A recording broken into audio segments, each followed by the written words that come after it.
Putin Azmat কাদিরভকে চেচনিয়ার নতুন president হিসেবে ঘোষণা করেন।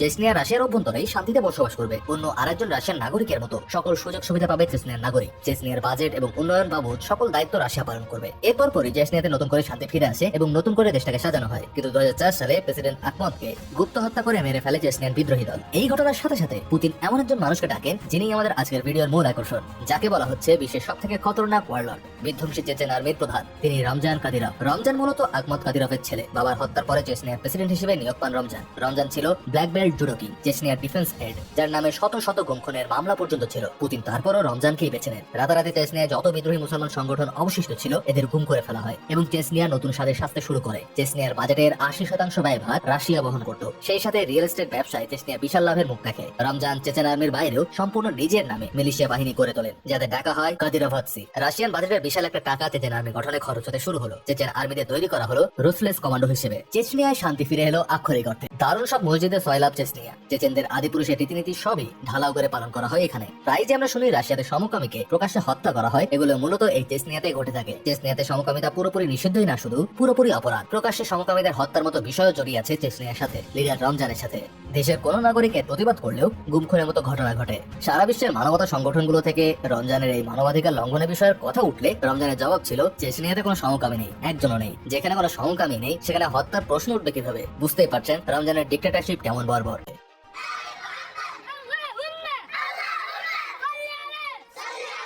চেচনিয়া একটি পুরোপুরি মুসলিম দেশ। কট্টর মুসলমান অনুশাসন মানা হয় এখানে। এখানে নারীদের ইসলামিক পোশাক পরতে হয়। অনার কিলিং এর মতো ঘটনাও এই চেচনিয়াতে ঘটে থাকে। সেই 2004 সাল থেকে এখন পর্যন্ত চেচনিয়ার ক্ষমতায় এই রমজানই আছেন। রাশিয়ার দেওয়া বাজেটে শুধু দেশ পরিচালনাই না, নিজের ব্যক্তিগত শখ আহ্লাদ এবং নিজস্ব আর্মিকে পুরো ঢেলে সাজিয়েছেন রমজান কাদিরভ। আর এই আর্মি অনুসরণ এতটাই বর্বর যে চেচেন আর্মিকে সারা বিশ্বের সব থেকে রুথলেস আর্মি ডাকা হয়। কোন যুদ্ধ গিয়ে নির্মম ক্ষয়ক্ষতির বিচারে চেচেন আর্মিরা সব থেকে এগিয়ে। কিন্তু মজার ব্যাপার হচ্ছে চেচেন আর্মির প্রধান এই রমজান একজন সেলিব্রিটি। ইনস্টাগ্রামে তার মিলিয়ন মিলিয়ন ফলোয়ার। সারা দিন রাত তাকে বিভিন্ন পশু পাখির সাথে ফান করতে দেখা যায় জুডো প্র্যাকটিস করতে, বন্ধু বান্ধব নিয়ে স্নোবল খেলতে, কখনো বা নির্ভেজাল ফ্যামিলি গাই হিসেবে ফান করতে, নামাজ পড়তে বা সাইকেল চালাতে। চেচনিয়ার মোট জনসংখ্যার থেকে রমজানের ফলোয়ার 5-6 গুণ বেশি। কিন্তু এসবের আড়ালে রমজান যে কতটা ভয়ঙ্কর বর্বর সেটা একটু গভীরে না গেলে আপনি বুঝতে পারবেন না। 2017 সালে রমজানকে সারা বিশ্বের সব থেকে খতরনাক ওয়ারলর্ড হিসেবে ঘোষণা করা হয় এবং মোস্ট ওয়ান্টেড ওয়ার ক্রিমিনাল হিসেবে চিহ্নিত করা হয়, যে কারণে ফেসবুক, ইউটিউব এবং ইনস্টাগ্রাম থেকে রমজানকে ব্যান করা হয়। রমজান রাশিয়ার বাইরে কোনো দেশে যেতে পারবে না, সেটার অবশ্য প্রয়োজনও নেই তার। রমজান দিব্যি বেলারুশের প্রেসিডেন্টের খামারে গিয়ে স্ট্রবেরি তুলছেন, পুতিনের ছবি দিয়ে টি শার্ট পরে রাশিয়া এসে জন্মদিন পালন করছেন, সারা বিশ্বের সব সেলিব্রিটিকে ডেকে নিয়ে জন্মদিন পালন করছেন, কখনো নাচছেন, কখনো সাপ ধরছেন,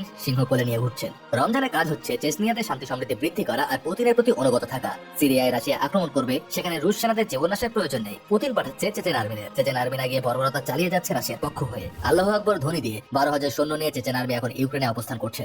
এরা সবাই ফ্রন্ট লাইনার সৈনিক, যেমন সাহসী তেমন বিধ্বংসী। চেচনিয়া রাশিয়া যুদ্ধের সময় প্রচলিত ছিল একজন চেচেন আর্মি 10 জন রুশ আর্মির সমান। এতটাই সামর্থ্যবান এদের সক্ষমতা। হলিউডের বিভিন্ন সিনেমায় চেচেন আর্মিদের বিষয় উঠে এসেছে, তবে বুঝতেই পারছেন সেগুলো ভিলেন হিসেবে, স্রেফ কল্পকাহিনী হিসেবে। হলিউড যেমন দেখায় আর কি। বাস্তবেও চেচেন আর্মিদের সম্পর্কে আপনি অনেক তথ্য পাবেন না। যতটুকু অনলাইনে পাওয়া সম্ভব তার পুরোটা ঘেটে এই ভিডিও দিলাম। তাদের মোট সৈন্য সংখ্যা কত, তারা কি কি অস্ত্র ইউজ করে, এমন কোনো তথ্য আপনি পাবেন না কোথাও। ভিডিও ফুটেজ তো বহুত পরের কথা, তবে এতটুকু নিশ্চিত করে বলা যায় চেচেন আর্মিরা পুরো রাশিয়ার ডিফেন্স ফোর্সই ইউজ করতে পারে প্রয়োজনে। সেক্ষেত্রে এরা কতটা ভয়ঙ্কর উঠতে পারে সেটা তো বোঝাই যায়। এখানে মনে হতে পারে পুতিন বুঝি চেচেন আর্মিদের ব্যবহার করে ফায়দা লুটছেন।